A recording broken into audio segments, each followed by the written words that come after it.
Hi, Erin. I just want to do a little video response to the social anxiety. I think it was a good video. I just want to add my own 2 cents on it because I think there was like one thing you left out. Um, but yeah, social anxiety is a real thing. I do have anxiety sometimes. Um, so I can speak it from a little bit of experience. I don't really have social anxiety, I guess.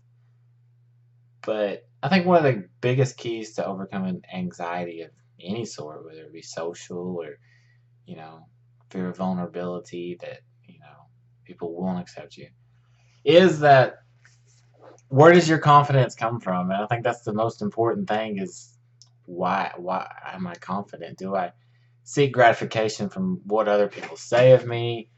What other people, how do they see me? And if that's important to me, then yeah, that will cause anxiety even.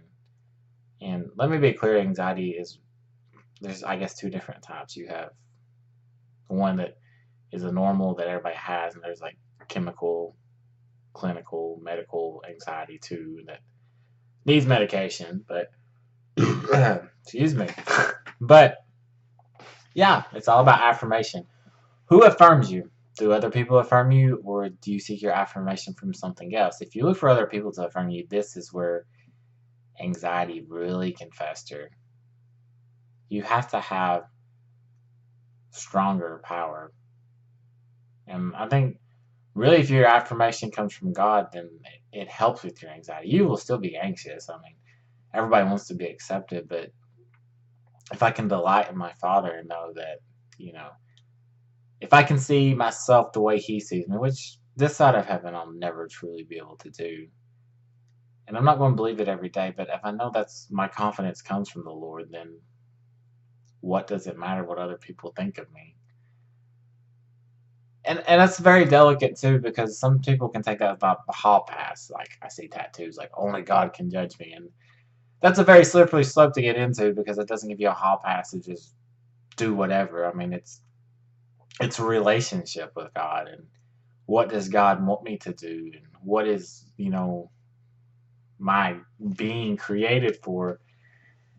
And I know if God sees me as beautiful and God sees me as perfect and God sees me as worth it because he ultimately made the sacrifice to come down and live the life I couldn't live and die the death that I should have died, then who am I to say that I'm not worth it or you're not worth it? That I mean, we're all wonderfully made and loved beyond any measure we can. So if we instill that in our hearts, we get confidence and that overcomes anxiety because I can go into a situation or I can connect with somebody and be like, you're worth it. You matter. You're beautiful. You're loved. And who am I to not give this love out? And that's an anxiety thing too. Where does your source come from? I have a very soft heart. I'm not rocky. I don't get bitter at things. I'm just a bleeding heart, and part of that is my relationship with the Lord. It's like you love people this way. If you pour your love down on me to where I can give it out to other people, and that helps me connect with people whether they have anxiety, whether they're just these bubbly people, I have a way to connect through my Father because I don't need them to affirm me.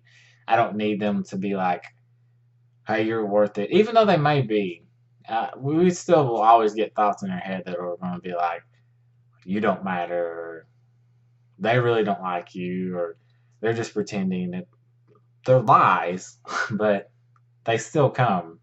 The devil's a liar. He's always going to try to make your life hard. That's just part of it.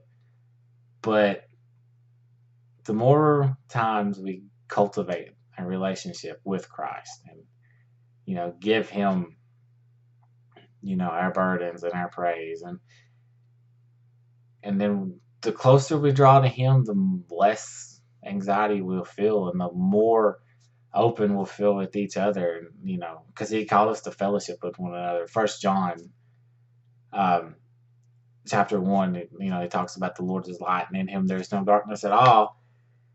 And if we claim to have fellowship with Him, then we have fellowship with our brothers. And, we have to connect with people. And we want to connect with people. And we want to be inclusive and just spread that love out because we know we're loved. And I'm broken. And if I'm broken and I'm good enough for God, then you're good enough for God. And He loves you. And living in that love, it's the greatest thing we can ever accomplish. And it burns out any fear we'll ever have.